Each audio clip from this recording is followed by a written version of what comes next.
पिछले बुधवार को दर्शन के साथ हमारी आज्ञाकारिता उस विषय पर थोड़ा सा हमने विचार किया और एक प्रभु के दास से हमने गवाही भी सुना।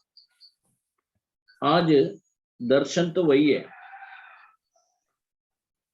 और दर्शन के साथ जो एक सेवा सौंपी है, एक जिम्मेदारी दिया है, उसको विश्वास योग्यता के साथ पूरा करना है। हम एक वचन पढ़ेंगे हमारे समय को ध्यान में रखते हुए। नया नियम से हम एक भाग पहले पढ़ेंगे, पहला कुरिन्दी 4 अध्याय 1 और 2 वचन हम पढ़ेंगे। पहला कुरिन्दी अध्याय 4 1 और 2। मनुष्य हमें मसीह के सेवक और परमेश्वर के वेदों के भंडारी समझे। फिर यहाँ भंडारी में ये बात देखी जाती है कि वो विश्वास योग्य हो, कि वो विश्वास योग्य हो। हम कौन है?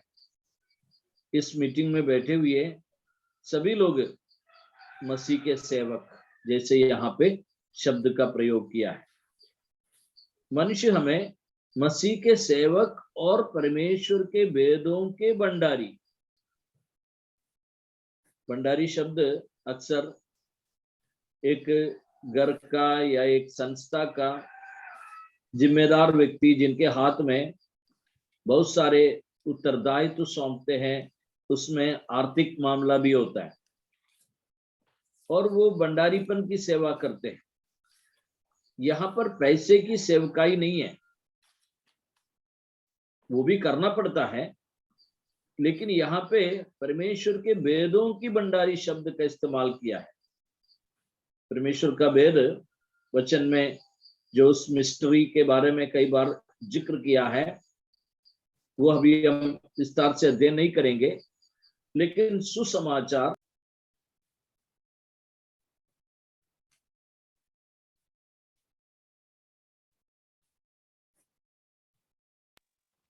अन्य जातियों में भी सुसमाचार की सेवकाई को पहुंचाना है, जो भेद है। पहले परमेश्वर, हम जानते हैं, इस्राएलियों को महत्व दिया था। इस्राएल को अपनी जनता समझ रहे थे या समझ लिया, उसके अनुसार व्यवहार किया। लेकिन हम जानते हैं नए नियम में परमेश्वर ने पूरे संसार को अपनी योजना में शामिल कर दिया और उसके लिए प्रभु यीशु मसीह की क्रूस की मृत्यु हुई और उस मृत्यु, पुनरुद्धान, पुनरागमन, इन बातों के सुसमाचार हमें सब जगह पहुंचाना है। उसी के लिए हम सेवक ठहराए। इस कारण हम लोग अपने आप को कहते हैं हम मसीह के सेवक। और परमेश्वर के सेवक परमेश्वर की भंडारीपन की जो उत्तरदायित्व में दिया है, भंडारी समझे। कौन कौन समझे? ये मनुष्य, हमारे चारों ओर के लोग, हमारी कलीसिया के लोग जो हमें जानते हैं, सब लोग हम मसीह के सेवक समझे और एक भंडारी समझे, परमेश्वर के वेदों का भंडारी।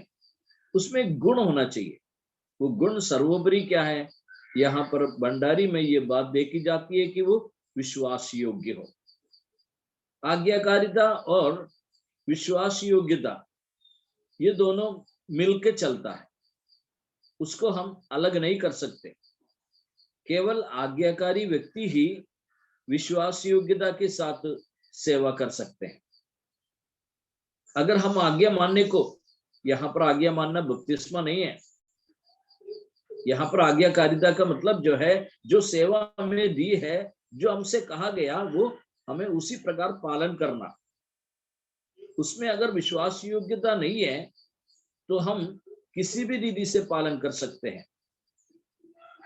जो हमें उस भंडारीपन की सेवकाई जिसने सौंपा है, शायद हमारी सेवकाई से खुश नहीं होता, आनंदित नहीं होते, लेकिन आज्ञाकारिता और विश्वास योग्यता के साथ हम करते हैं तो उसमें सफलता मिलती है।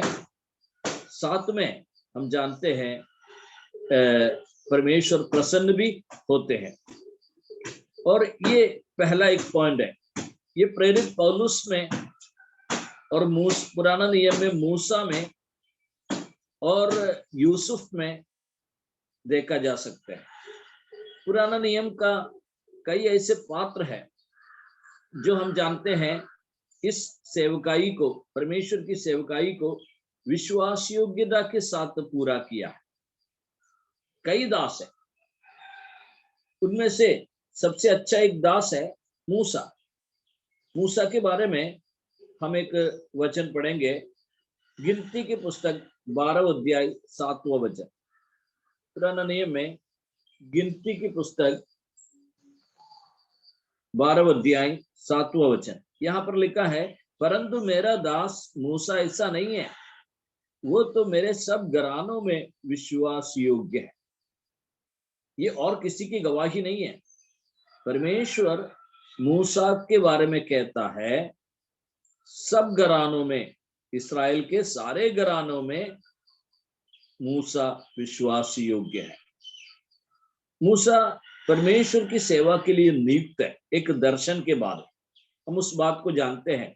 निर्गमन की पुस्तक 3 अध्याय में मूसा को परमेश्वर ने दर्शन दिया। उस बात को हम विस्तार से हम में से प्रत्येक व्यक्ति जानते हैं। केवल दर्शन, जैसे जॉर्ज मैथ्यू ब्रदर ने कहा था, दर्शन केवल एक अद्भुत चमत्कार दिखाने के लिए नहीं किया था। मूसा को परमेश्वर ने दर्शन दिया, उसमें एक मिशन था, एक सेवकाई थी। मूसा ने उस सेवकाई उसी दिन से लेकर फिर 40 दिन मूसा की मृत्यु तक पूरा किया। 40 साल मूसा की मृत्यु तक उस सेवकाई को पूरा किया। कैसे पूरा किया उसने? विश्वास योग्यता के साथ। ये कब कह रहा है परमेश्वर? सेवकाई काफी बीतने के बाद परमेश्वर मूसा के बारे में कह रहा है। कहने का कारण यही था, मूसा के सगे भाई और बहन और कई लोग मूसा के विरुद्ध कुड़कुड़ाने लगे। तब परमेश्वर उस समय मूसा के बारे में गवाही दिया, वो सब घरानों में विश्वास योग्य दास है। प्यारो, नया नियम में भी इब्रानियों की पत्रिका में, इब्रानियों की पत्री 3 अध्याय में भी इस बात का जिक्र किया है, मूसा विश्वास योग्य दास रहा है। परमेश्वर का दास जिसको परमेश्वर ने दर्शन दिया है, एक सेवकाई सौंपी है, उसे हमें क्या करना है? ज्यादा कोई गुणाभाग करने की जरूरत नहीं है। हमको बहुत कठिनाई से उसके बारे में मंथन करने की जरूरत नहीं है। केवल हमें जो मिशन, जो कार्य सौंपा है, उसको हमें करना ही है। सिंपली हमें करना है। हम लोग अक्सर हिंदी में बोलते हैं मातापची करना। मतलब इस सेवकाई के बारे में ज्यादा हमको मातापची की करने की जरूरत नहीं होती।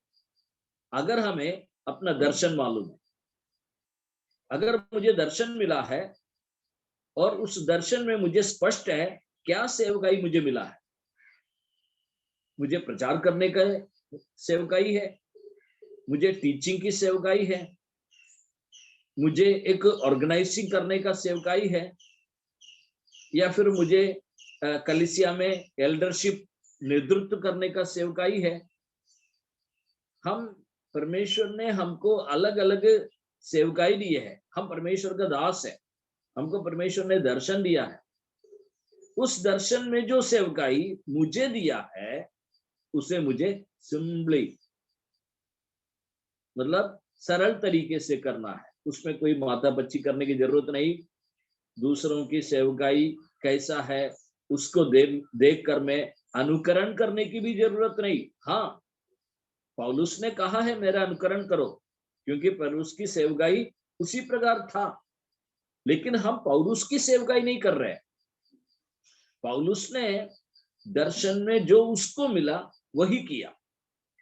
मूसा ने दर्शन में उसको मिला वही किया। मूसा ने कभी हारून की सेवकाई नहीं की। हारून को परमेश्वर ने जरूर मूसा के साथ दिया, लेकिन उसकी सेवकाई अलग थी।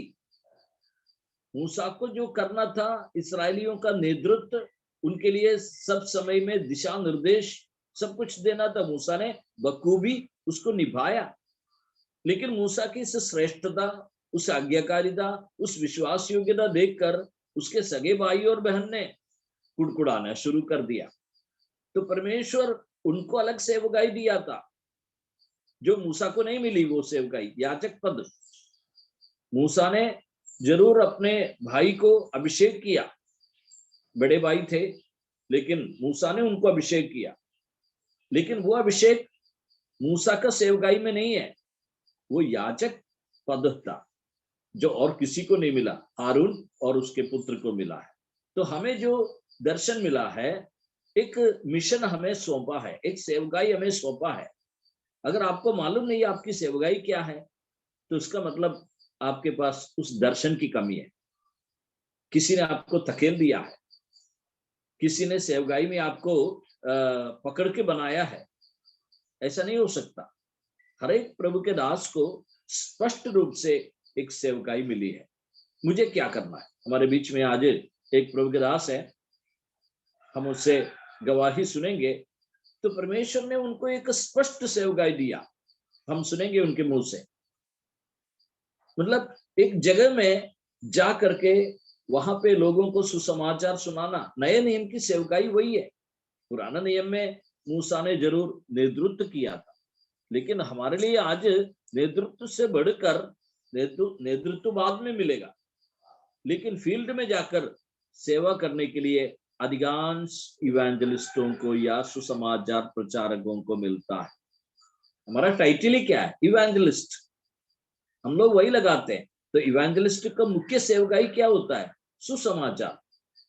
और वही जहां पे उसकी सेवकाई हुई नहीं, वहां पर विश्वास योग्यता के साथ, मैंने बताया जो कार्य हमें मिला है उसे हमें करना है। अगर हम अभी तक विश्वास योग्यता के साथ सेवकाई किए होते, मैं केवल एक व्यक्ति की बात नहीं कर रहा हूं, पूरे हमारे ब्रदरन समूह के बारे में कहता हूं। अगर मान लीजिए मध्य प्रदेश में 1960 से दशकों में सेवकाई शुरू किया, सारे प्रभु के दास लोग और सारे कलीसिया के लोग विश्वास योग्यता के साथ उस दर्शन के अनुसार सेवकाई करते, तो क्या होता? आज मैं कहता हूं पूरा मध्य प्रदेश में मतलब सुसमाचार सुन लिए होते। और इतनी कलीसिया नहीं, इतने प्रभु के दास नहीं, हर एक जिलाओं में, हर एक तहसीलों में दास होते। अब ना होने के कारण ये दो है, एक हमारी अनाज्ञाकारिता, दूसरा हमारी विश्वास योग्यता में कमी है। हम विश्वास योग्य, हम कुछ तो कर रहे हैं, ऐसा नहीं कि हाथ पर हाथ बैठे हुए हैं, नहीं, हम लोग कुछ तो कर रहे हैं, लेकिन पूरे ईमानदारी के साथ वो विश्वास योग्य शब्द जो है हमारी सेवकाई में बिल्कुल उभर के आना चाहिए, बिल्कुल सामने आना चाहिए। उसका एक अर्थ ये है, मैंने एक पुस्तक पढ़ा है, पूरा नहीं पढ़ पाया, कुछ तो भाग मैंने पढ़ लिया। उसमें यह है, परमेश्वर पर हम विश्वास करते हैं, लेकिन परमेश्वर हम पर भी विश्वास करते हैं। दोनों अलग अलग बात है। परमेश्वर पर हम विश्वास करते हैं हमारे उद्धार के लिए और परमेश्वर का संतान होने के लिए, पाप से क्षमा मिलने के लिए। लेकिन परमेश्वर हम पर विश्वास करते हैं, लेकिन वो विश्वास का शब्द से ज्यादा उचित है भरोसा करना। परमेश्वर अपने दास पर भरोसा करता है कि ये दास जो मैंने दर्शन दिया है, जो मैंने सेवकाई सौंपी है, वो करने में सक्षम है, वो करने में लायक है, और वो सेवकाई उसको दिया है। कैन बी ट्रस्टेड, मतलब भरोसा करने लायक व्यक्ति। अब हम परमेश्वर पर विश्वास करते हैं, परमेश्वर हम पर ट्रस्ट करते हैं, यानी भरोसा करते हैं कि हम उस सेवकाई को पूरा कर सकते हैं। मूसा पर परमेश्वर का भरोसा गलत नहीं हुआ, सही साबित हुआ। अब्राहम ने एक दास पर भरोसा किया, इलियाजर, अपना दास, गुलाम दास, लेकिन वो पूरा किया, उस भरोसा असफल नहीं हुआ, वो पूरी तरह निभाया उसने। और परमेश्वर ने इसी प्रकार अपने दासों पर भरोसा किया। पोतीफर ने, हम जानते हैं, यूसुफ के साथ भरोसा किया और यूसुफ ने बखूबी उस भरोसे को निभाया। तो परमेश्वर हमारे साथ भी वही करते हैं। और हम पौलुस के बारे में नया नियम में देख सकते हैं। पौलुस का दर्शन आप जानते हैं 9 अध्याय में दिया है, प्रेरितों के काम 9 अध्याय में। वहां से 2-3 वचन हम पढ़ेंगे। 9 अध्याय उसका 6वां, 15, 16 वचन हम पढ़ेंगे। प्रेरितों के काम अध्याय 9 और उसका 6वां वचन, 6 परंतु अब उठकर नगर में जा और जो तुझे करना है वो तुझसे कहा जाएगा।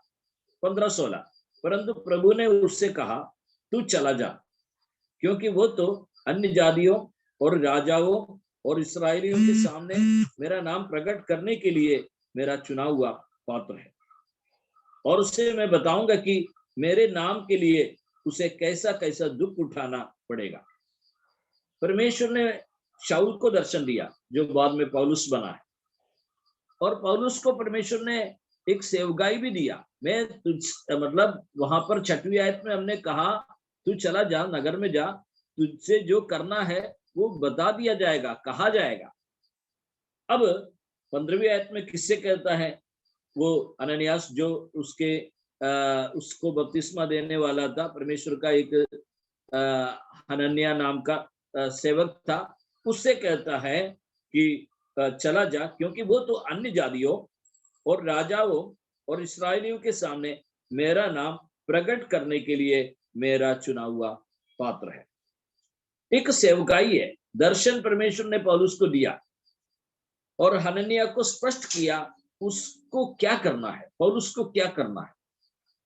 और उसी प्रकार पौलुस को भी जरूर वो दर्शन मिला है, लेकिन यहाँ पर हनन्याह से उस बात को परमेश्वर जिक्र करता है। और इतना ही नहीं, उसे मैं बताऊंगा, मतलब पौलुस को मैं बताऊंगा कि मेरे नाम के लिए उसे कैसा कैसा दुख उठाना पड़ेगा। सेवकाई के साथ क्या दुख उठाना पड़ेगा? दुख उठाकर विश्वास योग्यता के साथ सेवकाई करना है।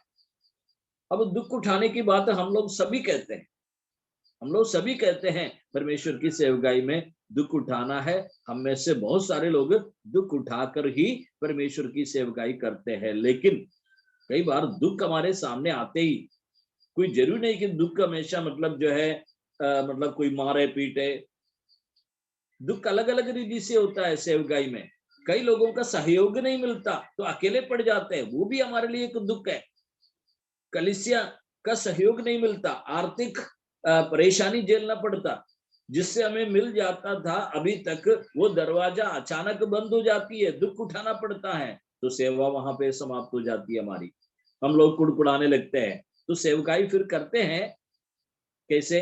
वो विश्वास योग्यता नहीं रहता उसमें। मैंने कहा ना, अगर हमें जो सेवकाई मिली है, जिस प्रकार हमें करना चाहिए, उस सेवकाई को सरल तरीके से हम करते जाएं तो क्या होता? हम बहुत जगह अभी तक सेवकाई को पूरा करते, लेकिन मैं कहता हूं आलसीपन, विश्वास योग्यता की कमी हमारे जीवन में काफी आ गया है। उसको प्रभु ही दूर कर सकते हैं, लेकिन हमारी समर्पण, दोबारा एक समर्पण उसके लिए जरूरी है। हाँ, उसका विपरीत कुछ व्यक्तियां भी है जरूर, बिना आलसीपन के साथ अभी भी सेवकाई करने वाले काफी लोग हैं। मैं अपनी कमी मैं महसूस करता हूं, मैं आपके सामने इस बात को बताता हूं। अगर मुझे परमेश्वर ने सेवकाई दिया था सतना में, अगर मैं पूरी तरह शुरुआत के दिनों के समान मैं लगातार उसी मतलब उत्साह के साथ, उसी विश्वास योग्यता के साथ सेवा करते, तो सतना में 2 कलीसिया नहीं होती, उससे कई ज्यादा कलीसियाएं हो सकती थी। लेकिन मैं अपनी कमी महसूस कर रहा हूं, और लेकिन समय अभी भी है। प्यारो, इस मध्य प्रदेश पूरा सुसमाचार सुनाने के लिए, कलीसियाएं स्थापित करने के लिए और लोगों को वास्तव में शिष्य बनाने के लिए अभी भी समय है। लेकिन हम जानते हैं बीते समय में से अभी परिवर्तन देखा जा रहा है। काफी स्वतंत्रता की कमी हम देखते हैं। पहले हर कोने में खड़े होकर प्रचार कर सकते थे, हर नुक्कड़ में, हर मतलब कोने में जाकर कर सकते थे। आज उस प्रकार कर ही नहीं पा रहे।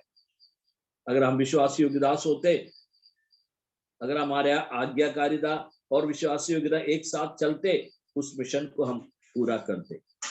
एक फैक्ट्री में ज्वाइन करने वाले व्यक्ति पहले कुछ नहीं जानते, क्योंकि वो ट्रेनिंग करके आए, अपना थियरी सीख के आए, लेकिन मतलब अनुभवी हो जाते हैं।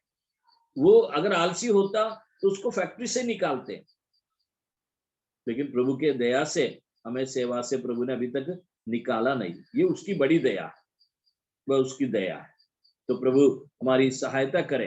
हमने देखा है और पौलुस की उस सेवकाई, और पौलुस ने करता भी, पौलुस ने किया भी। हमने क्या देखा?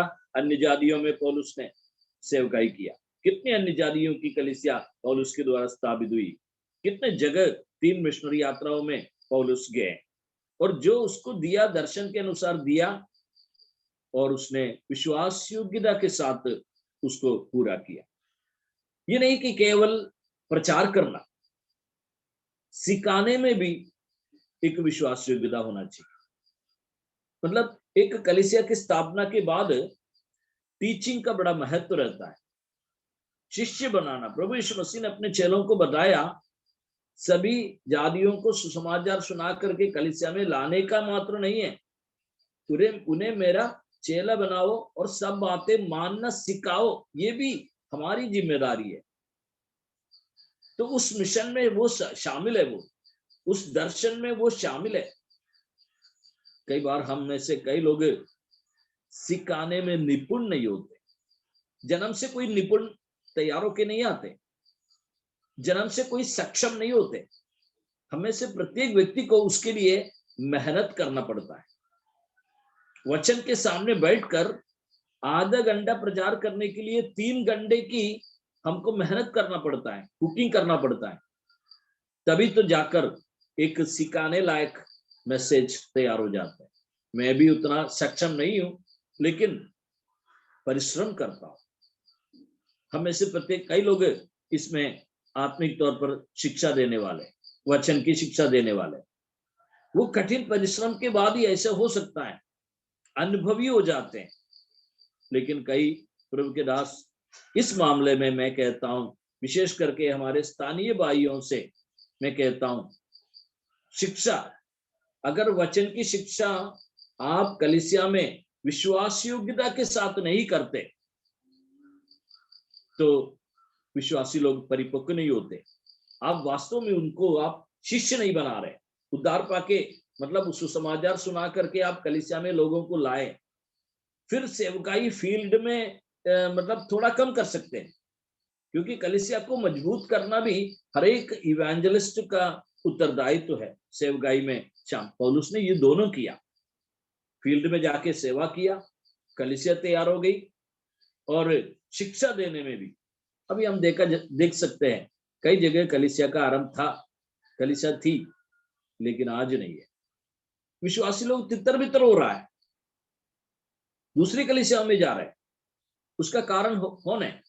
अगर वो दर्शन आपको मिला, अगर आपको सेवकाई मिली, तो उसको विश्वास योग्यता के साथ पूरा करना है, शुरू करना नहीं। हमें से कई लोग विश्वास योग्यता के साथ शुरू किया, लेकिन उस सेवकाई को पूरा भी करना है।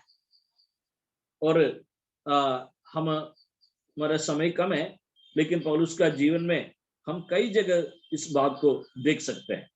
पूरा किया उसने, पूरा किया उसने। एफेसियों की कलीसिया की स्थापना की।